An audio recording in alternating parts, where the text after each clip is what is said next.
Hello. জি sir. Yes sir. আচ্ছা, so আজকে হচ্ছে আমরা রিফ্যাক্টরিংটা পড়বো। এটাই মোটামুটি আমাদের লাস্ট টপিক ছিল।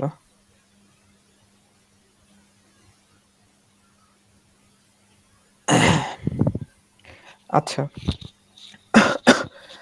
তো বেসিক্যালি রিফ্যাক্টরিং এর মধ্যে আমাদের রিফ্যাক্টরিং নিয়ে আমরা হচ্ছে শুরুর দিকে একটু হালকা পাতলা আলোচনা করছিলাম যে রিফ্যাক্টরিং মানে কি।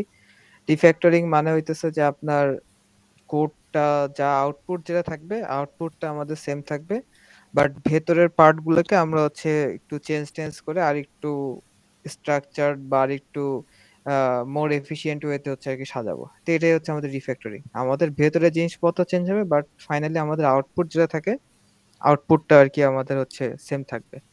তো রিফ্যাক্টরিং অনেক কারণে দরকার হতে পারে। রিফ্যাক্টরিং হচ্ছে আপনার কোড যদি রিফ্যাক্টরিং না করেন তাহলে অনেক সময় দেখা যাচ্ছে অনেক কোডটা অনেক বড় হয়ে যায়, ডুপ্লিকেসি থাকে, বা হয়তো কোড দেখে অনেকে বুঝতে পারে না যে কি হচ্ছে না হচ্ছে। তো আপনাদের পরীক্ষাতে এইটাই হচ্ছে একটা এরকম ভুলভাল কিছু কোড দেয়া থাকবে। তো এই কোড গুলাকে হচ্ছে আপনাদেরকে রিফ্যাক্টরিং করে ঠিক করতে হবে। তো আসেন আমরা একটু সামনের দিকে আগাই।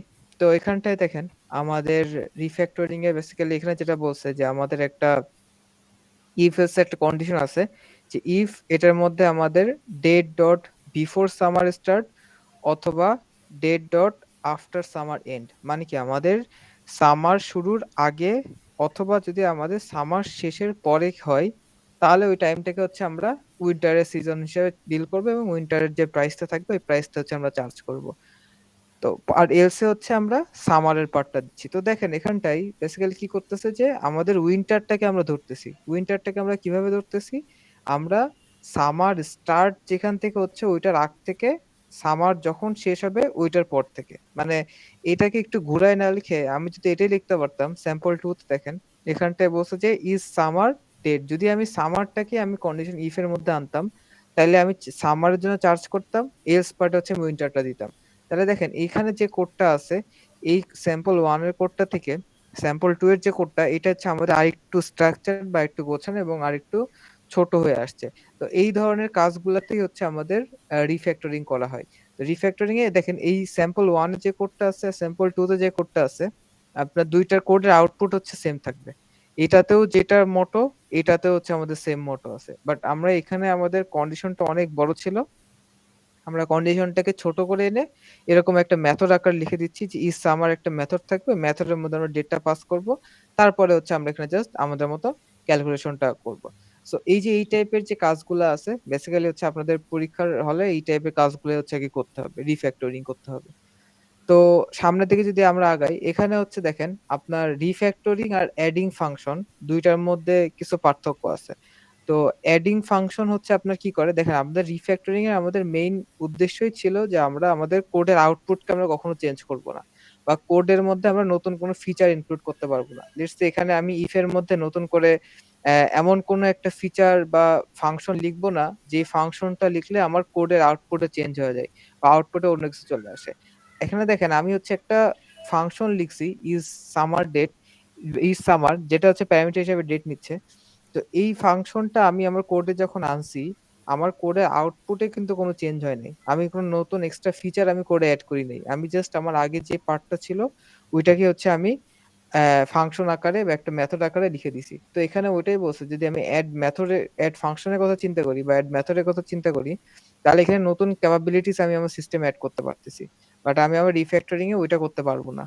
তারপর এখানে নতুন টেস্ট কেস অ্যাড করতে পারবো, বাট এখানে আমি এরকম কিছু অ্যাড করতে পারবো না। তারপরে গেট দ্য টেস্ট ওয়ার্কিং, ওই টেস্ট যেটা ফিচার বা যেটা জিনিসটা অ্যাড করছে ওটা আমি আবার ওয়ার্কিং হচ্ছে কিনা না ওটা চেক করতে পারবো, বাট আমাদের কোডে এরকম কোনো কিছু থাকবে না। আমরা যদি রিডান্ডেন্সি থাকে বা কোডে যদি কোনো কিছু ডুপ্লিকেট থাকে আমরা জাস্ট ওইটাকে রিস্ট্রাকচার করে আমরা ওইটাকে হচ্ছে আরো সুন্দর মতো আর কি সাজাবো। তো এটা হচ্ছে অ্যাডিং ফাংশন আর রিফ্যাক্টরিং এর মধ্যে পার্থক্য ছিল। তো বেসিক্যালি হচ্ছে আমরা রিফ্যাক্টরিং কিভাবে করব এটার জন্য বেসিক্যালি হচ্ছে আমাদেরকে কোড স্মেলস খুঁজতে হবে। কোড স্মেলস মানে কি? কোড স্মেলস মানে হচ্ছে আপনার কোডটা কোন কোন জায়গায় আর কি ভুল আছে। ভুল আছে বলতে হচ্ছে আপনার ওই জায়গাটাই আরো সুন্দরভাবে গুছাই করা যাইতো, বা ওই জায়গাটা আরো এফিশিয়েন্ট ওয়েতে আপনি আরো সুন্দর মতো সাজায় রাখতে পারতেন, বা আপনি ওই জায়গাটাতে আরেকটু সুন্দরভাবে গুছায় আপনি যদি কোডটা লিখতেন তাহলে হচ্ছে আপনার আরেকজন যে রিডার থাকবে, রিডারটা যখন পড়বে ওইটার রিডেবিলিটিটা অনেক বেড়ে যাবে। তো এই যে এইসব কাজগুলা হচ্ছে কোড স্মেলস এর মধ্যে পড়ে। আমাদের টার্গেট থাকবে যে কোড স্মেলস যেসব জায়গায় আছে ওই কোড স্মেলস গুলাকে হচ্ছে ঠিক করা বা সলভ করে আনা। এখানটায় ফালতু কথাবার্তা এগুলা। তো আমাদের দেখেন কিছু কমন কোড স্মেলস আছে এখানে। Inappropriate naming, comments, long method, long parameter, duplicate code. তো এখানে কয়েকটা হচ্ছে আমরা সামনে দেখব। এখানে যে কয়টা আছে এর মধ্যে কিছু, কিছু হচ্ছে আমরা সামনে দেখব। তো আপনাদের পরীক্ষাতে যখনই হচ্ছে এরকম কোড স্মেলস গুলাকে আপনার একটা আ আপনার একটা সিনারিওতে যে কোড দেয়া থাকবে, কোড থেকে যখন আপনারা কোড স্মেলসটা লিখে ঠিক করতে যাবেন তখন আপনাদের এই নেম গুলো আর কি করতে হবে। বুঝতে পারছেন? inappropriate নেমিং মানে কি? লেটস সে আপনি একটা প্যারামিটার নিয়ে রাখছেন, যেটা ধরেন আপনার এখানে ধরেন আমি যদি একটু লিখি, ধরেন আপনার হচ্ছে এখানটায় আপনি একটা নিছেন যে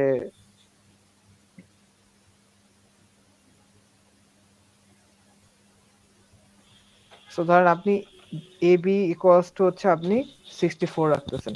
বাট এখন এই যে এবি মানে কি হচ্ছে আপনার কি ভ্যারিয়েবলটা বোঝাচ্ছি আমি এবির মধ্যে যে 64 রাখছি এটা আমি কি রাখছি এটা আমি বুঝতে পারতেছি না।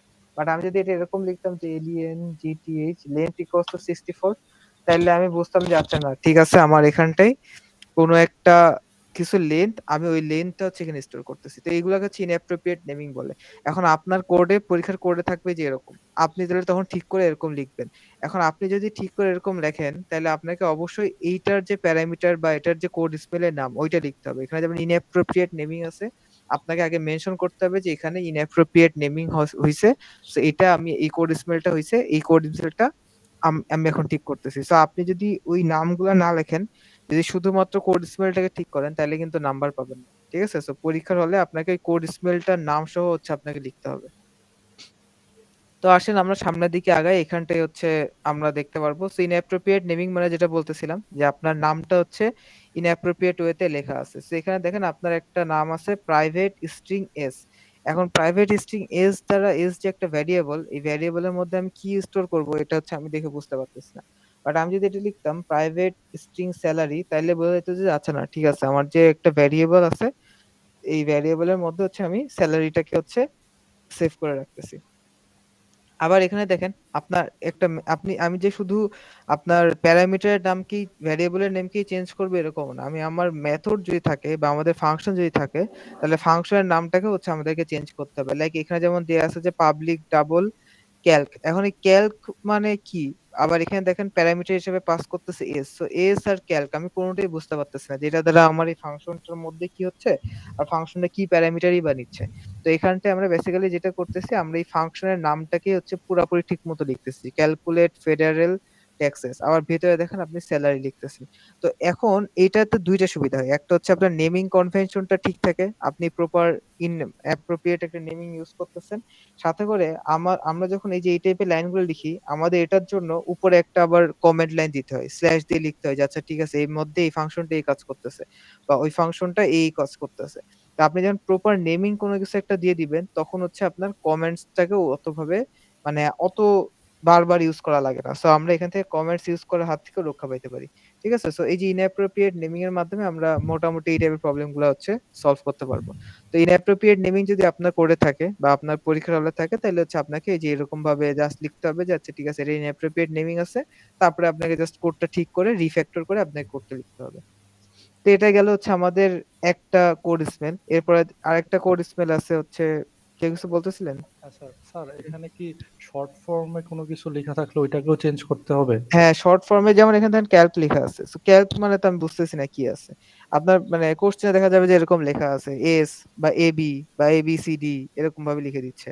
একটা ভ্যারিয়েবল ইনপুট নিচ্ছে এজ বাট আপনি লিখে রাখছেন ইকুয়ালস টু ভ্যারিয়েবলের ভ্যালুটা লিখে রাখছেন। তাহলে এই ক্ষেত্রে হচ্ছে আপনাকে তখন চেঞ্জ করে মানে আপনাকে জাস্ট কোড দেখে আপনি বুঝতে পারবেন যে কোডটার মধ্যে কি নিয়ে কাজ করতেছে। আপনি যদি স্যালারি দেখেন তাহলে বুঝতে পারবেন যে আচ্ছা যে ঠিক আছে এখানে কোনো কিছু একটা ক্যালকুলেশন হচ্ছে তার মানে এটা স্যালারি বা এরকম কিছু একটা ভ্যারিয়েবল হবে। সো এটা আপনাকে আরকি কোড দেখে বুঝে তারপর হচ্ছে আপনার ভ্যারিয়েবল নেমটা আরকি ঠিক করে লিখতে হবে। Okay sir. স্যার এরকম যদি থাকে ক্যালক, ট্যাক্স, এটা তো সমস্যা হবে না? না ঐরকম থাকবে না আরকি।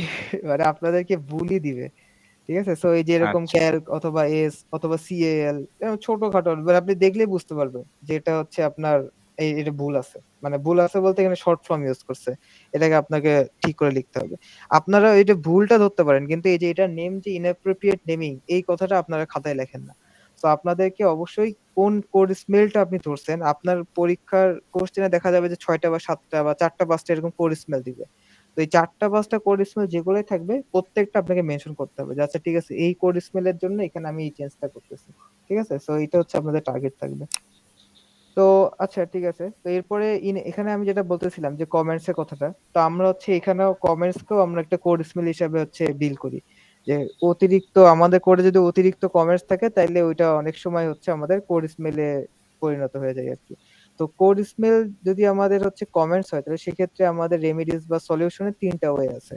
একটা হচ্ছে এক্সট্রাক্ট মেথড, একটা হচ্ছে রিনেম মেথড আর একটা হচ্ছে আমাদের ইন্ট্রোডিউস অ্যাসারশন। তো আমরা আসলাম ৩ টে একটা, একটা করে দেখবো যে এক্সট্রাক্ট মেথড, রিনেম আর হচ্ছে ইন্ট্রোডিউস অ্যাসারশন।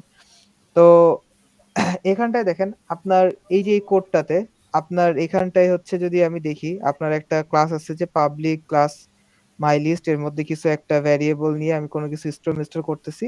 আর আমাদের যে আরেকটা আছে মাই লিস্ট যে মেথডটা ওইটার মধ্যে আমি হচ্ছে আপনার এখানে একটা অ্যারে ইনিশিয়ালাইজ করতেছি এবং অ্যারেটা হচ্ছে আমি কাজ করতেছি আর এখানটায় হচ্ছে আপনি ওই গেট এম ক্যাপাসিটি মানে আপনার যে অ্যারে যেটা ছিল আপনি ওখান থেকে ওই অ্যারের ভ্যালু গুলাকে আপনি হচ্ছে এখান থেকে রিড করতেছেন। তো এখানটায় দেখেন আবার আরেকটা দিচ্ছে হচ্ছে void add to to list এখানেও একটা আপনার মেথড আছে। তো ওর মধ্যে আপনার কি করতেছে দেখেন এই যে এই পার্টটা এখানটায় হচ্ছে আপনার অ্যারেটাকে গ্রো দ্য অ্যারে মানে কি এখানে আপনার এই যে পার্টটা যেটুকু মার্ক করে এটুকুতে হচ্ছে আপনার অ্যারেটাকে আর কি বাড়াইছে হইতো সামহাউ অ্যারের ভ্যালু ট্যালু ইনক্রিজ করছে কখন করছে যদি আমার নিউ সাইজটা আমার গেট ক্যাপাসিটির থেকে বড় হয় তাইলে হচ্ছে আমি এই পার্টটা করব। তো এখন এই যে এখানটায় আমাদের যে কমেন্টটা দেয়া আছে সেই কমেন্টটাকে হচ্ছে ওরা কোড স্মেল হিসেবে ডিল করতেছে তাহলে এখন আমাদেরকে এটা দূর করতে হবে। তো এটা দূর করার জন্য ওরা দেখেন বেসিক্যালি কি করছে আমাদের ফাংশনটা ছিল কোনটা আমাদের ফাংশনটা ছিল হচ্ছে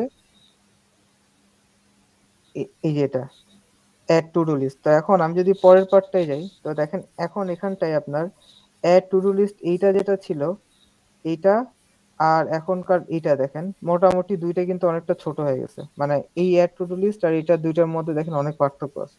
এটা অনেক বড় একটা কিছু ছিল আর আপনার এখানটা হচ্ছে খুবই ছোট একটা জিনিস। এখন এটার মধ্যে আমরা বেসিক্যালি কি করছি দেখেন, এখানটায় আমাদের এই যে গ্রো দ্য অ্যারে যেটা ছিল, এইটাকে আমরা একটা মেথড আকারে বানাই দিছি এবং মেথডের নাম দিছি দেখেন কি শুড গ্রো। তো যদি আমাদের এই যে এখানে একটা কন্ডিশন ছিল, যদি আমাদের এই কন্ডিশনটা ফিল আপ করে তাইলে হচ্ছে আমি ভেতরে ঢুকবো, ঢুকে আমার অ্যারেটাকে বাড়াই দিব। তো শুড গ্রো এর মধ্যে আমার হচ্ছে এই কন্ডিশনটা গেছে আর এই যেখানে গ্রো নামে যেটুকু আছে, গ্রো এর মধ্যে আমি বেসিক্যালি হচ্ছে আমার এই যে এই পার্টটা দিয়ে দিছি। দিয়ে আমি হচ্ছে একটা মেথড বানাই দিছি মেথড বানায় আমি এইটুকুকে ছোট করে ফেলাইছি। আপনার যদি পরের পৃষ্ঠায় যান তাহলে পরের পৃষ্ঠায় না এখানে তো এই যে গ্রো সরি এখানে আছে এই যে গ্রো এর মধ্যে দেখেন এই যে এখানটায় যে পার্টটুকু না এলিমেন্টস এই যে এইটুকু ধরেন চিন্তা করেন এইটুকু কিন্তু বেসিক্যালি আছে আপনার এই যে এই পার্টের এইটুকুই। ঠিক আছে? তো আমরা এই যে এইটুকুকে আলাদা একটা ফাংশন বানায় ফেলাচ্ছি। ফাংশন বানাই আমরা হচ্ছে এইখানটায় গ্রো নামে ফাংশনটা দিচ্ছি দিয়ে আমি জাস্ট ডিল করতেছি। এখানে যেমন শুড গ্রো এর মধ্যে আমি জাস্ট চেক করতেছি আমার গ্রেডটা বাড়বে কি বাড়বে না। তো এখন আমি এইটা দেখে মোটামুটি আমি এখন এটা বুঝতে পারতেছি যে আমার এই কোডটাতে কি করা লাগতেছে। শুড গ্রো যদি হয় তাইলে ভিতরে ঢুকে অ্যারেটাকে গ্রো করবে। স্যার হ্যাঁ স্যার আমাদের কি মানে এই কোডগুলো তো এখানে জাভাতে এটা কি পাইথনে থাকবে না হ্যাঁ পরীক্ষায়? দুইটাই থাকবে আপনাদের জাভাও থাকবে পাইথনও থাকবে। ঠিক আছে? সো এটা হচ্ছে দেখে আপনি মোটামুটি এখন বুঝতে পারতেছেন যে আচ্ছা ঠিক আছে এখানটা হচ্ছে আমাকে এটা মানে গ্রো করতেছে কোনো কিছু। সো আমাদের হচ্ছে এইভাবে হচ্ছে যদি কমার্স কোনো কিছু থাকে তাহলে কমার্সটাকে হচ্ছে আমরা কোড স্পেলের মধ্যে ফেলাই দেই আর কোড স্পেল তখন হইলে আমাদেরকে এটা হচ্ছে এভাবে ইয়ে করতে হবে। সো আপনাদের মেইনলি কোড স্পেল সাধারণত আপনার ৩ টা টাইপের হয়ে থাকে। মানে একটা হচ্ছে আপনার এরকম যদি আপনার এরকম অনেক এক্সট্রা দেখা যাচ্ছে যে অনেকগুলা প্রিন্টিং লাইন আছে বা আপনার একটা ইফ এর মধ্যে এরকম অনেকগুলা একটা কন্ডিশন বা সরি কন্ডিশন বলতেছি আপনার কোনো কিছু একটা ক্যালকুলেশন করা হচ্ছে। তো এরকম ক্যালকুলেশন যখনই পাবেন তখনই আপনারা ট্রাই করবেন যে এগুলাকে একটা মেথড আকারে বানায় ওইটা আরেকটা জায়গা থেকে কল করা। আমাদের মেইন ফাংশন যেটা থাকবে ওইটাকে আপনি ট্রাই করবেন যত ছোট করা যায় এবং যত সুন্দরভাবে সাজানো যায়। ঠিক আছে? এখানে দেখেন আমাদের এর মধ্যে আমাদের কোনো কোডের কোনো কিছু থাকবে না। আপনি লেটস সে আপনি ৩ টা প্রিন্টিং লাইন পাচ্ছেন একসাথে পরপর। Print 1, print 2, print 3, print 4। তো এরকম ৩-৪টা প্রিন্টিং লাইন পাচ্ছেন। আপনি ওই ৩-৪টা প্রিন্টিং লাইন নিয়ে একটা মেথড বানাই দেন। মেথড বানায় আপনি জাস্ট এখানে কল করেন প্রিন্ট সামথিং। তাহলে দেখেন আপনার এই যে মেইন যে ফাংশনটা ছিল, মেইন ফাংশনটা হচ্ছে আপনার ছোট হয়ে যাচ্ছে এবং ওটার রিডেবিলিটিটা অনেক বেশি বেড়ে যায়। তো আপনাদের পরীক্ষার হলেও এটা হচ্ছে টার্গেট থাকবে যে আমার কোডে এরকম ক্যালকুলেশন যদি পাই বা একই কাজ একই টাইপের কাজ বারবার হচ্ছে, আমরা এরকম পাইলে ওগুলাকে হচ্ছে আমরা একটা মেথড বানায় ওইটা জাস্ট আমরা আমাদের মেইন ফাংশন থেকে মেথডটাকে কল করবো। আর মেথডের বডি কি হবে, জাস্ট ওই পার্টটুকু হুবহু সেম কপি করে মেথডের বডির মধ্যে দিয়ে দিবেন। ঠিক আছে? সো এরপরে হচ্ছে দেখেন আমরা এখানে ৩টা ছিল। একটা হচ্ছে আমাদের এক্সট্রাক্ট মেথড, যেটা আমরা এটা করলাম যে আমরা মেথডকে এক্সট্রাক্ট করতেছি, মেথড আরেকটা ছোট মেথডে বানায় আনতেছি এবং মেথডের মধ্যে আমরা হচ্ছে ওই জিনিসগুলো দিয়ে দিচ্ছি। আর হচ্ছে রিনেম মেথড, যেটা আমরা একটু আগে পড়ছি ইনঅ্যাপ্রোপ্রিয়েট নেমিং। তো এই রিনেম মেথডটা হচ্ছে ওই ইনঅ্যাপ্রোপ্রিয়েট নেমিং এর মধ্যে। দেখেন এখানে gate INVC DLT TLMAT TLMT বা কিছু একটা আছে। সো এটা দেখে আমরা বুঝতে পারতেছি না যে আমাদের মেথডের নামটা কি দেয়া আছে। সো আমি যদি এখানে এটা দিতাম যে গেট ইনভয়েসেবল ক্রেডিট লিমিট, তাহলে আমি বুঝতে পারতাম যে আচ্ছা না ঠিক আছে, আমার এখানে ক্রেডিট লিমিটের ইনভয়েস দিয়ে কিছু একটা কাজ করতেছে বা ওইরকম বোঝাচ্ছে। সো আপনার এরকম যদি নাম থাকে পরীক্ষার হলে, তাহলে ওইটাকে হচ্ছে আমরা রিনেম মেথড ফর স্মল হিসেবে ডিল করব এবং রিনেম মেথড ফর স্মলকে যদি সলভ করতে হয় তাহলে হচ্ছে আমরা এইভাবে হচ্ছে সলভ করব। তো পরীক্ষার হলে অবশ্যই এই যে রিনেম মেথড এই নামটা হচ্ছে আপনাকে লিখতে হবে। এক্সট্রাক্ট মেথড আপনি যেটাকে করতেছেন, যে এই জিনিসগুলো যে আপনি একটা নতুন ফাংশন বানায় আপনি ফাংশন বা মেথডের মধ্যে অ্যাড করে ফেলাচ্ছেন, আপনাকে এটা নামগুলো লিখতে হবে যে ঠিক আছে আমি হচ্ছে এখানটাই এক্সট্রাক্ট মেথড করতেছি। ঠিক আছে? সো বা কমেন্টস লাইন দূর করার জন্য যেটা আছে ওইটা করতেছি। এরপরে দেখেন এক্সট্রাক্ট মেথড। এক্সট্রাক্ট মেথড যেটা বললাম এইটা, এই যে এখানে যেটা করছি এটাই আলটিমেটলি আপনি এক্সট্রাক্ট মেথডের মধ্যে করে। এখানে দেখেন আপনার অনেকগুলা প্রিন্টিং লাইন আছে, 2টা প্রিন্টিং লাইন আছে। সো আমি 2টা প্রিন্টিং লাইনকে প্রিন্টিং ডিটেইলস নামে আমি একটা আপনার প্যারামিটার মেথড লিখতেছি। মেথডের মধ্যে আমি অ্যামাউন্ট পাস করে দিয়ে আমি এটাকে এখানে জাস্ট কল করতেছি। এখানে যে 2টা লাইন এখানে চলে আসছে। এতে করে আমার কি হচ্ছে, আমার কমেন্ট লাইনও থাকতেছে না কোডে, প্লাস আমার এক্সট্রাক্ট মেথডও হয়ে যাচ্ছে। মানে আপনার কোডটা দেখতে আরো সুন্দর বা আরো ছোট হয়ে যাচ্ছে। বুঝতে পারছেন? সো এইটা হচ্ছে আপনার এক্সট্রাক্ট মেথড আর রিনেম যেটা আছে আপনার রিনেম মেথড, এই দুইটা হচ্ছে আমরা দেখলাম। এখন আরেকটা আছে সেটা হচ্ছে আপনার ইন্ট্রোডিউস অ্যাসারশন। অ্যাসারশনটা হচ্ছে আমরা ছোটবেলায় পড়ছিলাম সিএসসি 330 তে। ওই যে অ্যাসার্ট ফাংশন আপনার নিউমেরিক্যাল মেথডে থাকে, যদি কারো মনে থাকে আরকি। তো ওইখানটায় আমরা আরকি চেক করতাম যে আমাদের এই পার্ট আর ওই পার্ট সমান কিনা না। মানে বাম পাশ বা ডান পাশ অ্যাসার্টে জিজ্ঞাসা চিহ্ন দিয়ে সামহাউ কিছু একটা লেখা থাকতো। তো ওইটা যদি সমান হইতো, যদি আমাদের ওটা ঠিক হইতো, তাইলে আমি ভিতরে ঢুকতাম। ভিতরে ঢুকে হচ্ছে আমি আমার ভিতরে যাবতীয় যা কিছু আছে আমি হচ্ছে ওই কাজগুলা তখন করতাম। যদি আমার ওই ফার্স্ট হ্যাজার্ড যে ফাংশনটা আছে ওইটার যে কন্ডিশন ওইটা যদি ফলস হইতো, তাহলে আমি ভিতরে ঢুকতে পারতাম না, আমার বাকি কোনো কাজই হইতো না। তো এখানটায় দেখেন আপনার এখানে একটা কোড আছে, যে আপনার এই কোডটা দেখেন যে এখানটায় একটা ডাবল আপনার হচ্ছে গেট এক্সপেন্স লিমিট নামে একটা মেথড আছে। তো এর মধ্যে আমরা দেখেন আবার এখানে একটা কমেন্টস দিয়ে দিছি যে should have either expense limit or a primary object. তো আমাদেরকে মেইন কাজ যখনই আমি কোডে দেখবো যে এরকম কমেন্টস আছে, তো আমাকে আগে কমেন্টসটা সরাইতে হবে। কমেন্টসটা আমরা কিভাবে সরাবো, ওইটা হচ্ছে আমরা এখানে যেমন দেখেন, আমি যদি সামনে আগাই রিটার্নের মধ্যে আমি হচ্ছে একটা কন্ডিশন দিয়ে দিছি যে আমার এক্সপেন্স লিমিট যদি আমাদের নাল না হয়, যদি নাল না হয় তাহলে আমি কি করব, এক্সপেন্স লিমিট যেটা আছে ওইটাকে হচ্ছে প্রাইমারি অবজেক্ট দিয়ে আমরা হচ্ছে গেট মেম্বার এক্সপেন্স লিমিটকে কল করতেছি। সো এক্সপেন্স লিমিট নাল হচ্ছে কি হচ্ছে না ওইটা চেক করার পরে সামহাও আমি এখানটায় হচ্ছে কোনো কিছু একটা কাজ করতেছি। তো আমি দেখেন এখানটায় কি করতেছি, অ্যাজার্ট নামে আমি একটা ফাংশন নিয়ে আসতেছি, ওই সেম কাজটাই করতেছে যে আমার এক্সপেন্স লিমিট যদি নাল না হয় এবং প্রজেক্ট প্রাইমারি প্রজেক্ট যদি নাল না হয়, কারণ এখানে দেখেন আমি লিখে দিছি যে should have either expense limit or primary project, মানে একটা প্রাইমারি প্রজেক্ট অথবা আমাদের এক্সপেন্স লিমিট থাকতেই হবে। তো এখানে দেখেন আমি ওই কাজটাকেই যে কমেন্টস যেটা করছিলাম ওই লাইনটাকে আমি এখানেই লিখে দিচ্ছি যে আমার এক্সপেন্স লিমিটটা নাল হইতে পারবে না, আবার লিস্ট একটা প্রাইমারি প্রজেক্ট থাকবে, প্রাইমারি প্রজেক্টটাও নাল হইতে পারবে না। যদি থাকে তাইলে both expense limit and primary project must not be null. আমি এই লাইনটা প্রিন্ট করব এবং রিটার্ন করব হচ্ছে এই যে এখানে যে পার্টটা করছিলাম সেম এই পার্টটা আমি রিটার্ন করব।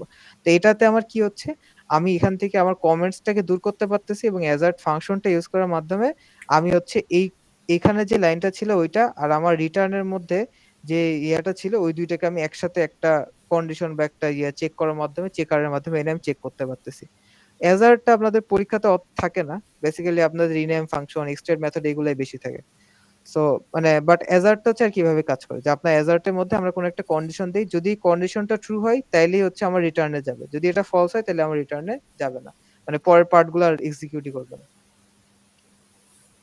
এরপরে দেখেন এরপরে হচ্ছে আমাদের নেক্সট যে কোড স্মেলটা আছে সেটা হচ্ছে আপনার লং মেথড। আপনাদের টাস্ক থাকবে বাসাতে, যখনই আপনারা পড়বেন এই কোড স্মেলের নাম যেগুলো পড়তেছি আমরা, শুরুতে একবার পড়লাম আপনার ইনঅ্যাপ্রোপ্রিয়েট নেমিং, তারপরে হচ্ছে আপনার কমেন্টস বা হচ্ছে আপনার রিনেম মেথড বা এক্সট্রাক্ট মেথড যেগুলাই আছে, এই নামগুলো আগে খাতায় লেখা এবং এই জিনিসগুলো মাথায় রাখার ট্রাই করা, কারণ আপনার পরীক্ষাতে যখন কোড আসবে আপনাকে এই নামগুলা ধরে ধরে আপনাকে খুঁজতে হবে যে আচ্ছা ঠিক আছে এখানে কোনো লং মেথড হয়েছে কিনা না, বা এখানে কোনো এক্সট্রাক্ট মেথড করা যায় কিনা না, বা এখানে রিনেম করা লাগবে কিনা না।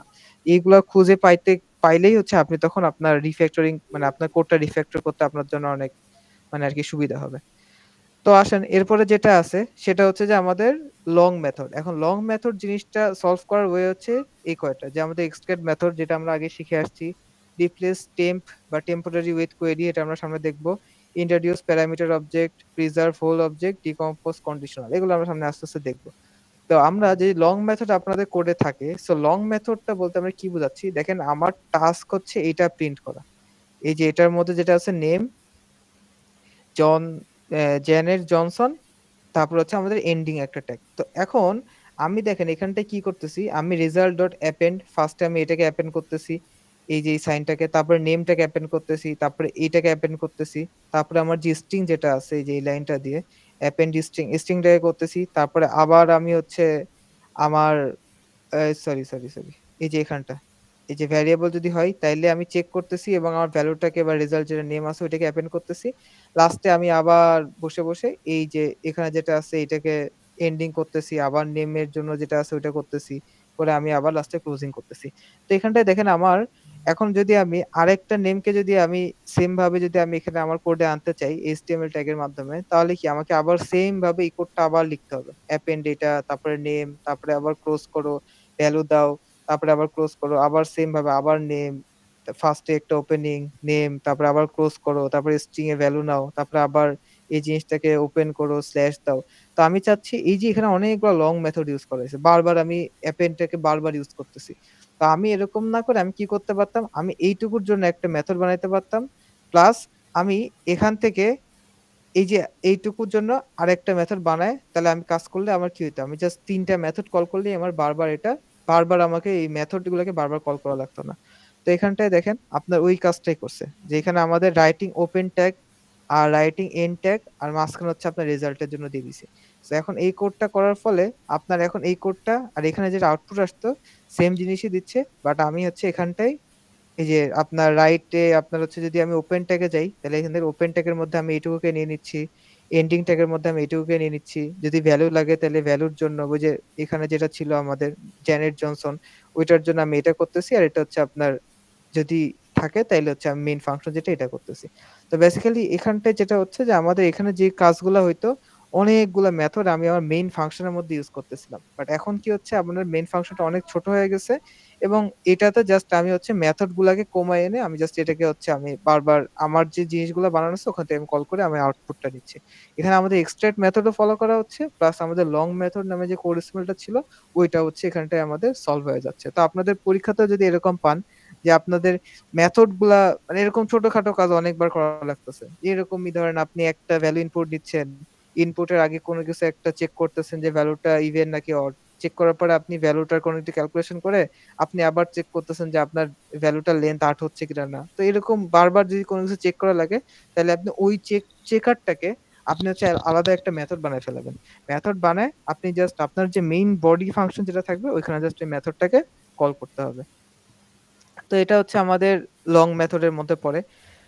এরপরে আছে আমাদের আরেকটা কোড স্মেল, সেটা হচ্ছে রিপ্লেস টেম্প উইথ কোয়েরি। তো এইটা জিনিসটা কি দেখেন এখানটায় আপনাদের যে প্রথম মেথড 1 যেটা আছে দেখেন এখানটায় হচ্ছে আপনার বেস প্রাইস ইকুয়ালস টু হচ্ছে কোয়ান্টিটি ইনটু আপনার আইটেম প্রাইস।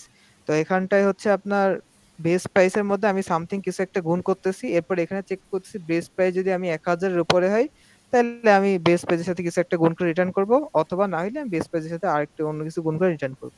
এখন আমার কথা হচ্ছে যে আমি এখানে বেস প্রাইসকে আমি আলাদা একটা ফাংশন হিসাবে মানে আলাদা একটা ভ্যারিয়েবল হিসাবে ডিনোট না করে আমি এখানে জাস্ট ওটা লিখে দিতে পারতাম তাহলে আমাদের কোডটা কি হতো, টেম্প যেটা আছে, টেম্প মানে কি আপনার টেম্প ভ্যালু বা টেম্পোরারি যে আমরা ভ্যারিয়েবল স্টোর করি ওইটার বদলে আমি একটা কোনো কোয়েরি বা আমি এই যে এই লাইনটা আছে এই লাইনটাকে আমি ইউজ করতে পারতাম। সো এখানে যদি দেখেন আপনার এই যে get sorry quantity into item price যেটা আছে এটাকে আমি একটা মেথড বানাই দিতেছি যে আপনার গেট বেস প্রাইস। সো এটাই হচ্ছে আপনার কোয়েরি। আগে আমাদের এটা কি ছিল, একটা টেম্পোরারি ভ্যারিয়েবল ছিল, বারবার ভ্যারিয়েবলটা চেক করা লাগতেছে, যদি বড় হইতো তাহলে আমি হচ্ছে বেস প্রাইসটা যেটা আছে এই ভ্যারিয়েবলটাকে আমি হচ্ছে এখানে ওই ভ্যারিয়েবলের সাথে কিছু একটা গুণ করে রিটার্ন করতেছিলাম।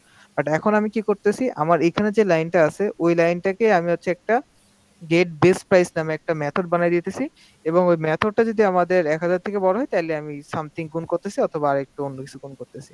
আর লাস্টে হচ্ছে আমাদের এই বেস প্রাইসের যে মেথডটা আছে, নতুন যে আমরা মেথডটা আছে ওর মধ্যে আমি কোয়ান্টিটি আর আইটেম প্রাইসটাকে গুণ করে দিচ্ছি। তো বেসিক্যালি হচ্ছে আপনার যদি এরকম কোডে পান তাহলে হচ্ছে আপনাকে যে টেম্পোরারি ভ্যারিয়েবলের মধ্যে যদি আমি এরকম ক্যালকুলেশন করে রাখি এবং ওইটা যদি আপনার ইফ এলস কন্ডিশন বা ফর লুপের মধ্যে ইউজ হয়, তাহলে আপনি চাইলে এই replace temp with query use করে আপনি আপনার কোড স্পেলটাকে সরাই রিফ্যাক্টর করতে পারবেন কোডটাকে। তো এটা হচ্ছে আপনার রিপ্লেস টেম্প উইথ কোয়েরি ছিল। এখানটা আরেকটা এক্সাম্পল আছে সেম জিনিসটাই। এরপরে দেখেন আপনার ইন্ট্রোডিউস প্যারামিটার। এখানে দেখেন আপনার একটা মেথড আছে, মেথড টু মেনি প্যারামিটার। এখন এই মেথডটার মধ্যে আপনার দেখেন অনেকগুলা প্যারামিটার আছে, ডেট স্টার্ট, ডেট এন্ড, তারপর হচ্ছে int value, string month, string year start, string year end. তো দেখেন আপনার প্রত্যেকটা ডেট স্টার্ট, ডেট এন্ড, তারপরে ইয়ার স্টার্ট, ইয়ার এন্ড, আমি এইগুলাকে চাইলে একটা রেঞ্জ ফাংশন ডিক্লেয়ার করে আমি ওই ডেটের জন্য একটা রেঞ্জ বলে দিতে পারি যে আচ্ছা ঠিক আছে এত থেকে এত হইলে এটা নিব। আবার আপনার এয়ার যেটা আছে এয়ারকেও আমি একটা রেঞ্জ ফাংশন দিয়ে দিতে পারি। তাহলে কি আমার এখানে প্যারামিটার যতগুলো আছে আপনার প্যারামিটার তার থেকে একটু কম লাগবে। সো এখানে দেখেন আপনার স্টার্ট ডেট, এন্ড ডেট, আমি এটাকে ডেট রেঞ্জ বলে দিচ্ছি। সেম ভাবে আপনার স্টার্ট এন্ড আমি এখানে জাস্ট ডেট রেঞ্জ ইউজ করতেছি। আমার প্রত্যেকবার এরকম দুইটা 6টা প্যারামিটার ইউজ করার থেকে আমার এখানটায় জাস্ট আমার একটা প্যারামিটারের মধ্যে হয়ে যাচ্ছে। সো আমাদের এখানে ডেট রেঞ্জের মধ্যে আমি এরকম স্টার্ট ডেট আর এন্ড ডেটটা দিয়ে দিচ্ছি। তো আমি এইভাবে হচ্ছে আমাদের আপনার কোডে যদি এরকম অনেকগুলো প্যারামিটার থাকে এবং এটা যদি এরকম ভাবে আপনি ডিনোট করতে পারেন, আপনি যদি এরকম ভাবে হচ্ছে কোডটা রিফ্যাক্টর করতে পারেন, তাহলে হচ্ছে আপনার ইন্ট্রোডিউস প্যারামিটার নামে যে কোড স্পেল যেটা ছিল ওইটা হচ্ছে সলভ হয়ে যাবে। তো এখানটাও দেখেন একই কাজ করছে, গেট আর লো দুইটা আলাদা আছে। সো আমি এই দুইটাকে হচ্ছে টেম্প রেঞ্জ নামে একটা ইয়ের মধ্যে নিয়ে আমি হচ্ছে এখানটাই যে বেস টেম্প রেঞ্জের মধ্যে নিয়ে আমি গেট আর লো কে নিয়ে দিচ্ছি। এই লাইনটা আর এই লাইনটা হচ্ছে আপনাদের আগে 3টা লাইন ছিল, এখন আপনার মেইন ফাংশনে একটা লাইন হয়ে যাচ্ছে। জাস্ট এই যে টেম্প রেঞ্জ এটা যে ফাংশন রয়েছে আপনাকে আলাদা করে বাইরে ওই ফাংশনটা আর কি বানাইতে হবে যাতে করে আপনার মেইন ফাংশনটা ছোট হয়ে যায়। তো এই যে এভাবে হচ্ছে আমরা আপনার প্যারামিটার যে থাকে লং প্যারামিটার শর্ট, আমরা যেভাবে আমরা লং প্যারামিটার গুলোকে শর্ট করে আনতে পারি। ওকে, সো এরপরে যেটা আছে সেটা হচ্ছে যে আপনার ডিকম্পোজ কন্ডিশনাল। এটা অলরেডি আমরা পড়ে আসছি, যে শুরুতে যেটা বললাম যে সামার স্টার্ট সামার ইন। তো এটা হচ্ছে আপনার কন্ডিশনটা দেখেন আপনি এইটা কন্ডিশনটা ইফ এর মধ্যে শীত গরমকাল শুরুর টাইম অথবা শীতকাল শেষের টাইম এরকম ভাবে না বলে আপনি জাস্ট যদি বলতেন যে গরমকাল হবে না তাইলে হচ্ছে একরকম হইতো, আর সামার আর যদি না হইলে এলস এর মধ্যে আমরা জাস্ট অপোজিটটাকে ক্যালকুলেশন করতাম। তো এই যে এই ধরনের কাজগুলাকে যে আপনার ইফ কন্ডিশনের মধ্যে অনেক বড় আমরা একটা কন্ডিশন দিয়ে দিচ্ছি, এটাকে আপনার হচ্ছে ডিকম্পোজ কন্ডিশনের মাধ্যমে হচ্ছে আপনি কোড স্মেলটাকে হচ্ছে সলভ করতে পারবেন। তো এখানে এরকম অনেক কিছু আছে, দেখেন আপনি ইফ এর মধ্যে অনেক বড় একটা কন্ডিশন দিচ্ছেন।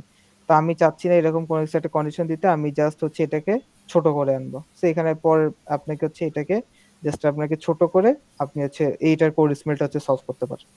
তো ডিকম্পোজ কন্ডিশনালটা হচ্ছে এই টাইপের যে আমার প্যারামিটার যদি কন্ডিশনের মধ্যে অনেক কিছু থাকে বা আমার প্যারামিটার কন্ডিশন আমার ইফ এলস কন্ডিশনের মধ্যে যদি আমার এই কন্ডিশনগুলোর জিনিসপত্রগুলো যদি অনেক বেশি থাকে তাহলে ওটা আমরা ডিকম্পোজ কন্ডিশনের মাধ্যমে সলভ করতে পারবো। তো এরপরে দেখেন লং প্যারামিটার লিস্ট। এটা অলরেডি আমরা দেখছি যে আপনার প্যারামিটার লিস্টটা যদি অনেক বড় থাকে তাহলে হচ্ছে আমরা রেঞ্জের মাধ্যমে দিয়ে কাজ করব। এই যে স্টার্টেড এন্ডেড এটা একই জিনিস, আর লাগবে না। রিপ্লেস প্যারামিটার উইথ মেথড, এটা তো আমরা দেখছি। এইখানটায় যদি আমাদের স্টার্ট ডেট আছে এন্ড ডেট আছে এটাকে আমি জাস্ট একটা মেথড বানিয়ে দিচ্ছি, ডেট রেঞ্জ যে মেথডটা আছে ওটা বানিয়ে দিচ্ছি। সো এখানটা ওইটাই দেখাইছে। আপনার যদি এরকম অনেক প্যারামিটার থাকে তাহলে আপনি প্যারামিটার কি হচ্ছে মেথডের সাথে রিপ্লেস করতে পারবেন। এগুলো একবার দেখলেই পারবেন। Reserve the whole object. এখানটায় দেখেন এটাও তো আমি দেখাইছি যে আপনার এই যে এই দুইটার জন্য আমি আলাদা করে একটা জাস্ট মেথড ডিক্লেয়ার করতেছি, ওখানে আমার পুরো অবজেক্টটা হচ্ছে স্টোর হচ্ছে, আমাকে আলাদা করে এই দুইটা লাইন আর লেখা লাগতেছে না। এরপরে যেটা আসে সেটা হচ্ছে আপনার ফিচার এনভি। ফিচার এনভি মানে হইতেছে আপনার একটা জিনিস যেটা হচ্ছে আপনার ইয়েতে আছে, আপনি ওই জিনিসটা হচ্ছে আপনার কাছে, মানে এই যে দেখেন এই ছবিটা দেখলে বুঝতে পারবেন যে এই বেড়াটা কোন একটা জায়গায় উকি মারতেছে, তার মানে কি ও ওই ঘরে থাকতে চাইতেছিল, যে যেখানে উকি মারতেছে ওখানে দেখতে চাইতেছিল যে ওখানে কি হয়, বাট সামহাও ও ওই জায়গাটাই নাই, ও বাইরে আছে, কিন্তু ওইখানে ওর থাকার আগ্রহটা বেশি। তো এই টাইপের যে জিনিসগুলা, যে আপনার ধরেন আপনার একটা মেথড বা একটা মেথড বা একটা প্যারামিটার ধরেন আপনার অন্য ক্লাসে অনেক বেশি ইউজ হইতেছে, বাট ওই মেথডটা বা ওই প্যারামিটারটা আরেকটা ক্লাসের, তাহলে তো হইলো না। আমাকে যে মেথডটা বা যে প্যারামিটারটা আমার যে ক্লাসে সবচেয়ে বেশি ইউজ হইতেছে আমাকে ওই ক্লাসেই দিতে হবে। তো এই যে এই টাইপের যে কেস যখন আসবে সেগুলোকে হচ্ছে আমরা ফিচার এনভি বলি। তো এখানটায় দেখেন আপনার এখানে একটা অবজেক্ট আছে লোন, এবং লোনটা কার অবজেক্ট? লোন ক্লাসের অবজেক্ট। তাইলে লোন ক্লাসের যখন একটা অবজেক্ট, আপনি দেখেন আপনার এই ক্লাসটা হচ্ছে ক্যাপিটাল স্ট্র্যাটেজি। তো এই ক্যাপিটাল স্ট্র্যাটেজির মধ্যে আপনি দেখেন লোন ডট গেট এক্সপায়ারি, তারপরে লোন ডট গেট ম্যাচুরিটি, আবার লোন ডট আনইউজ পার্সেন্টেজ। তো দেখেন আপনার এখানে সব জায়গায় আপনি loan loan loan loan use করছেন, লোন অবজেক্টটাকে ইউজ করছেন, বাট লোন অবজেক্টটা কিন্তু অ্যাকচুয়ালি আপনার ক্যাপিটাল স্ট্র্যাটেজি ক্লাসের না, আপনার লোন অবজেক্ট হচ্ছে লোন ক্লাসের অবজেক্ট। তাইলে দেখেন লোন ক্লাসের অবজেক্ট কিন্তু আপনি ইউজ করতেছেন ক্যাপিটাল স্ট্র্যাটেজি ক্লাসের মধ্যে অনেক বেশি। তাহলে আপনার এই লোন যে অবজেক্টটা ছিল, তাহলে এটা থাকার কথা ছিল হচ্ছে আপনার ক্যাপিটাল স্ট্র্যাটেজি ক্লাসে। তো এই যে এই ধরনের যে কেসগুলো হয় সেগুলোকে হচ্ছে আমরা ফিচার এনভি বলে থাকি। ফিচার এনভি থাকলে কি করতে হবে, যদি এই প্যারামিটারটা হয় তাহলে আমি ওটাকে মুভ করব, যদি আপনার মেথড থাকে তাহলে মেথডটাকে আমি সরাই যে ক্লাসে বেশি ইউজ হচ্ছে ওই ক্লাসে নিয়ে আসবো, অথবা এক্সট্রাক্ট মেথড যেটা আমরা এতক্ষণ দেখেই আসছি। তো এই তিনটা ওয়েতে হচ্ছে আমরা ফিচার এনভি যদি আপনার কোডে হয় তাহলে হচ্ছে ওটাকে আপনি সলভ করতে পারবেন। সো এই যে এখান থেকে জাস্ট এই ক্লাসে আছে কিন্তু ও হচ্ছে ক্লাস 2 তে বেশি ইউজ হয়, এর জন্য আমি এই ফিল্ড যে ইয়াটা আছে প্যারামিটারটা আছে ওটা আমি হচ্ছে আমার ক্লাস 2 তে নিয়ে আসতেছি। আবার মেথডের মধ্যেও সেম একই জিনিস। এরপরে আসে হচ্ছে ডুপ্লিকেট কোড। ডুপ্লিকেট কোডটা বেসিক্যালি আমরা সবচেয়ে বেশি ইউজ করি, তাই না? একটা ইফ এলস কন্ডিশন আপনি একটা জায়গায় লিখছেন ইফ এলস কন্ডিশন, ওইটাই আমি বারবার ইফ এলস দিয়ে লিখতে থাকি। যেমন এখানটায় দেখেন আপনার এখানে যেমন ল্যাঙ্গুয়েজ ডট ইকুয়ালস আমি সেম জিনিসটা বারবার বারবার করতেছি, জাস্ট কপি পেস্ট করে দিছি। এখানে যে কাজগুলো করছি ওই কাজগুলো দেখেন আপনি আরেকটা ফাংশন যেটা বানাইছেন বা আরেকটা মেথড যেখানে বানাইছেন ওখানে সেম কাজগুলোই করছেন, হয়তো কিছু একটু হালকা পাতলা হালকা এক্সকিউজ নতুন কিছু অ্যাড করছেন আর কি। তো এই ধরনের জিনিসগুলোকে হচ্ছে আমরা কন্ট্রোল সি বা কন্ট্রোল ভি প্যাটার্ন বলি, মানে কপি পেস্টের যে জিনিসটা আছে ওইটা বলি। তো এই জিনিসগুলো আপনার কোডে যদি দেখেন যে অনেক বেশি আছে তাইলে হচ্ছে তখন আপনাকে ডুপ্লিকেট কোড যে জিনিসটা আছে ওইটাকে হচ্ছে তখন সলভ করতে হবে। সো ওইটা হচ্ছে তখন আপনি এই যে এইভাবে হচ্ছে আপনার ডুপ্লিকেট যেটা থাকে তাহলে ওইটাকে আপনি আলাদা একটা ফাংশন বানিয়ে ফেলতে পারেন। লেটস সে আপনার এখানে ধরেন ইফ এর মধ্যে দুইটা এলস ইফ আর এলস, এরপরে দেখেন এখানে ইফ দুইটা এলস ইফ আর এলস। তো আপনি চাইলে কি করতে পারেন, আপনি এই কোডটাতে আপনি এই যে এখানে যে পার্টটুকু আছে এই পার্টটুকুকে আপনি একটা ফাংশন বানায় ফেলেন। এই পার্টটাকে যদি আপনি একটা ফাংশন বানায় ফেলেন তাহলে আপনি এখানেও ওই জাস্ট ওই একটা লাইন লিখলে হয়ে যেত, আবার এখানে আপনার একটা লাইন লিখলে হয়ে যেত, আপনার কন্ট্রোল সি কন্ট্রোল ভি বারবার করাও লাগতো না, প্লাস আপনার কোডটা হচ্ছে ছোট হয়ে যেত। তো এই ধরনের ওয়েতে হচ্ছে আমরা যদি কোড স্মেল পাই তাহলে আমরা হচ্ছে এইভাবে এই ফিচার এক্সট্রাক্ট করে সরি আপনার মেথড এক্সট্রাক্ট করে আমরা হচ্ছে সলভ করতে পারবো। আর এগুলোকে এই কোড স্মেলটাকে আমাদের কি কোড স্মেল বলা হয়? এই কোড স্মেলটাকে হচ্ছে আমাদের ডুপ্লিকেট কোড যে বা কোড স্মেল অথবা control C control V pattern যেটা আছে ওইটা বলা হয়। এখানে ওইটাই বলছে আর কি। এই যে এখানটাই সেম কাজটা দেখেন হচ্ছে আপনার করছে। লেভেল অফ ডুপ্লিকেশনস, আপনার লুপের মধ্যে ডুপ্লিকেসি থাকতে পারে ওটা রিমুভ করতে পারবেন। ডেটা ডুপ্লিকেশন, এই জিনিসগুলো জাস্ট একবার দেখে নিলেই হচ্ছে হয়ে যাবে, পারবেন আর কি। তারপরে pull up field. So pull up field বলতে দেখেন আপনার এইখানে যে ডুপ্লিকেসি যেটা ক্রিয়েট হয়, যে আমরা এটা হচ্ছে ওপি সময় অনেক বেশি দেখছি, যে আপনার নেমটা সেলসম্যানের যে মেথড ক্লাসটা আছে ওইটাতেও আছে, আবার নেম হচ্ছে আমাদের ইঞ্জিনিয়ারিং ক্লাসটাও আছে। তো আমরা একবারে এটাকে হচ্ছে আমাদের প্যারেন্ট ক্লাস যেটা এমপ্লয়ি ওই ক্লাসে হচ্ছে আমরা নেমটা দিয়ে দিতে পারি, তাইলে কি আমাদের নেমটা দুই জায়গাটাই বারবার ইউজ করা লাগতেছে না। আমি জাস্ট আমার প্যারেন্ট ক্লাস যেটা আছে ওখান থেকে আমি হচ্ছে আমার কল করে আমি আমার এই নেমটাকে হচ্ছে নিয়ে নিতে পারবো। তো এই ধরনের জিনিসগুলোকে হচ্ছে আমাদের পুল আপ ফিল্ড বলা হয়। তো এখানটা হচ্ছে ওই যে এক্সাম্পলটা দিছে। তারপরে সাবস্টিটিউট অ্যালগরিদম, মানে আপনার অ্যালগরিদমটাকে আপনি যে একটু চান তাহলে ছোট করে আনতে পারেন, যে এইটাকে যেটা আছে এটাকে একটা মেথড বানায় আপনি কাজ করতে পারেন। তো এটাই বলছে। এরপরে দেখেন, এরপরে হচ্ছে আপনার যেটা আছে সেটা হচ্ছে আপনার রিফিউজ বেকুইস্ট। রিফিউজ বেকুইস্ট যেটা হয় যে আপনার ওই জিনিসটার প্রতি আপনার আগ্রহ নাই, বাট তাও আপনাকে জোর করে ওই জিনিসটা দেওয়া হচ্ছে। এমন জিনিস যেটা আপনি হচ্ছে চাইতেছেন না দিতে, মানে নিতে, বাট আপনাকে জোর করে দেওয়া হচ্ছে। এখানটা যদি দেখেন, আমাদের একটা মেইন প্যারেন্ট ক্লাস আছে শেপ। শেপের মধ্যে আপনার মেথড কি কি আছে? Add, draw, remove. এখন এই যে একটা শেপ যে আমাদের অ্যাবস্ট্রাক্ট ক্লাস বা প্যারেন্ট ক্লাস, এটার আবার তিনটা চাইল্ড ক্লাস আছে, একটা লাইন, একটা রেক্টাঙ্গেল আর একটা ট্রায়াঙ্গেল। তো দেখেন, আপনি যখন লাইন আঁকাতেছেন, লাইন আঁকানোর জন্য আমাদের কিন্তু অ্যাড বা রিমুভের কোনো কাজ নেই। লাইন মানে কি? জাস্ট লম্বা একটা দাগ, এটা হচ্ছে আমাদের লাইন। এখন লাইনের জন্য আমার কোনো কিছু অ্যাডও করা লাগবে না, আমাদের আবার কোনো কিছু হচ্ছে রিমুভ করা লাগবে না, আমরা জাস্ট লাইনটার জন্য শুধু ড্র করব। কিন্তু আমি যদি শেপ, যদি ট্রায়াঙ্গেল আঁকতে যেতাম, তাহলে দেখেন এইটার শেপের আমার সবগুলা লাগতো, আমাকে একটা লাইন নেওয়া লাগতো, ড্র করা লাগতো, পরে যদি ওটা ভুল জায়গায় আঁকি তাহলে ওটাকে রিমুভ করা লাগতো। সেম ভাবে ট্রায়াঙ্গেল যে ক্লাসটা আছে এটাতেও আমার লাইন অ্যাড করা লাগতো, ড্র করা লাগতো, রিমুভ করা লাগতো। বাট শুধুমাত্র লাইন ক্লাসটাতে দেখেন আমাদের শুধুমাত্র মেথড ড্র লাগতেছে, আমাদের অ্যাডও লাগতেছে না, রিমুভও লাগতেছে না। তো লাইন যে ক্লাসটা আছে দেখেন, এই ক্লাসটাতে আমার লাগতেছে না সবগুলা, বাট আমি তাও ওকে জোর করে আমি আমার বাকি যে দুইটা মেথড আছে ওই দুইটা মেথডে ওকে ঠুসে দিয়ে দিচ্ছি। তো এই ধরনের কেসগুলোকে হচ্ছে আমাদের রিফিউজ রিকোয়েস্ট বলা হয়। তো এই ধরনের জিনিসগুলো দেখেন, এই জন্য আমরা এটা সলভ করতে পারি কি করে? আমরা লাইন ক্লাসটাকে আলাদা করে বের করে আনবো, বের করে এনে হচ্ছে আরেকটা ক্লাস বানাবো। আর এখানে যেটা ছিল আমাদের কম্পোজিট শেপ, ওই শেপে দেখেন, এইটাও দেখেন শেপের এখন দুইটা ভাগ করে দিছে, একটা হচ্ছে লাইন বা এইটা, আর একটা হচ্ছে আমাদের কম্পোজিট শেপ। এই শেপকে আমরা এইভাবে দুই ভাগে ভাগ করতেছি, আর লাইন থেকে হচ্ছে আমাদের এইটা থেকে এই মেথডটা, ড্র যে মেথডটা আছে ওইটাকে হচ্ছে আমরা আলাদা করে বের করে আনছি। তো এই ধরনের জিনিসগুলো যদি আপনি আপনার কোডে দেখেন, এখানে তো আমাদের এরকম বক্স আকারে আছে, বা আপনাদের কোডে বেসিক্যালি যদি থাকে যে ধরেন আপনার একটা প্যারেন্ট ক্লাস আছে, ওর মধ্যে আমি একসাথে তিনটা প্যারামিটার নিচ্ছি, লেটস সে ধরেন আপনার এ বি সি ডি চারটা প্যারামিটার নিচ্ছি। এখন চারটা প্যারামিটার নিচ্ছি, আমার এ বি সি আবার এ বি ডি এরকম তিনটা করে প্যারামিটার ধরেন আপনার দুইটা, আর দুইটা চাইল্ড ক্লাস ইউজ হচ্ছে, আর আরেকটা চাইল্ড ক্লাসে শুধুমাত্র আপনার সি ইউজ হচ্ছে। তাহলে আরেকটা ক্লাস চাইল্ড ক্লাসে যেহেতু শুধুমাত্র সি ইউজ হচ্ছে, তাহলে এই ক্ষেত্রে আপনার রিফ্রেশ বেকুইস্টটা ক্রিয়েট হচ্ছে, কোড স্মেলটা আসতেছে। তাহলে এই ক্ষেত্রে আপনার এটাকে সলভ করতে হবে। তখন আপনারা কি করবেন? ওই যে ক্লাসটাতে শুধু সি নিচ্ছে, ওইটাকে আপনি আলাদা একটা ক্লাস বানায় ওইখানে জাস্ট ওই মেথডটা দিয়ে আপনি কাজ করবেন। ঠিক আছে? তাইলে কি আপনার, আমার লাগবে সি, আমার জন্য আমার কাছে এ বি ডি এরকম তিনটা যে প্যারামিটার আছে এক্সট্রা, ওই তিনটা প্যারামিটার জন্য আমার কাছে না আসে। তো এইভাবে হচ্ছে আপনার রিফিউজ রিকোয়েস্ট যেটা আছে ওইটা হচ্ছে সলভ করতে পারবেন। তো এটাই আর কি। সো আপনার এখানে যে কোড স্মেল যেগুলো আছে, বেসিক্যালি আমাদের ইম্পর্টেন্ট কোড স্মেল হচ্ছে ফিচার, আপনার ফিচার বলছে মেথড এক্সট্রাক্ট করা, তারপরে রিনেম বা আপনার ইনঅ্যাপ্রোপ্রিয়েট নেমিং, তারপরে হচ্ছে আপনার কোডে ডুপ্লিকেসি থাকা, ফিচার এনভি, রিফিউজড রিকোয়েস্ট। এই যে জিনিসগুলো বললাম, এই জিনিসগুলো হচ্ছে আপনাদের পরীক্ষাতে অনেক বেশি আসে। ডুপ্লিকেট থাকলে কোডের মধ্যে ডুপ্লিকেট চেঞ্জ করা লাগে, নিনেম মেথড পাবেনি, তারপরে হচ্ছে আপনার এক্সট্রাক্ট মেথড এটা আপনার করাই লাগবে, ফিচার এনভি এটাও থাকবে, তারপরে হচ্ছে আপনার এখান থেকে এই যে আর লাস্টে যেটা বললাম রিফিউজ রিকোয়েস্ট এটা থাকবে। আর এই ৫-৬টা মোটামুটি হচ্ছে আপনার থাকে।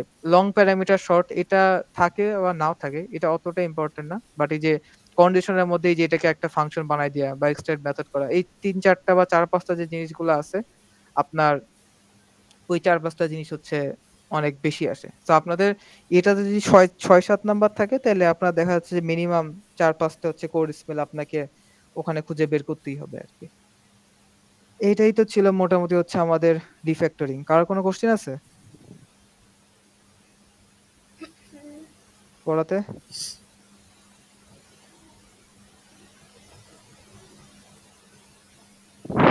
সবাই বুঝছেন সবকিছু?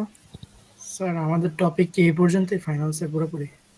হ্যাঁ, আমাদের ফাইনালস এইটাই। আমাদের ফাইনালসে নতুন তিনটা টপিক থেকে কোশ্চেন হবে। একটা হচ্ছে রিফ্যাক্টরিং, একটা ডিজাইন প্যাটার্ন, আর একটা হচ্ছে সিএফজি।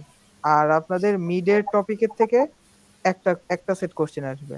সো এটা আসতে পারে আপনার ওই মডেলস থেকে আসতে পারে, আর্কিটেকচার থেকেও আসতে পারে, অথবা আপনার এজাইল থেকেও আসতে পারে। যে তিনটা টপিক আছে ওইটা থেকে যে কোনো একটা টপিক থেকে একটা সেট কোশ্চেন আসবে। আর ক্লাস ডায়াগ্রাম তো বাদ। এই তো। স্যার মডেল কি এমভিসি থাকবে নাকি? না মডেল এমভিসি, লেয়ার আর্কিটেকচার আর হচ্ছে যেগুলো পড়াইছিলাম 4টা আচ্ছা স্যার। আর্কিটেকচার, যে 4টা ওই 4টাই। স্যার আগের গুলা বলতে ওই যে ওই শুরুর গুলা কি আছে স্যার, ওই যে হ্যাঁ মেথোডোলজি? সব আছে মিডে, সব ফাইনালে সব আছে মিডে সিলেবাস, শুধু ক্লাস ডায়াগ্রাম বাদ। ক্লাস ডায়াগ্রামটা বাদ দিয়ে বাকিটা? হ্যাঁ বুঝতে পারছেন, তো এটাই আর কি। স্যার আমাদের 7 তারিখে ক্লাসটা তাহলে কি হবে স্যার? 7 তারিখ ক্লাস মনে হয় না হবে, আগে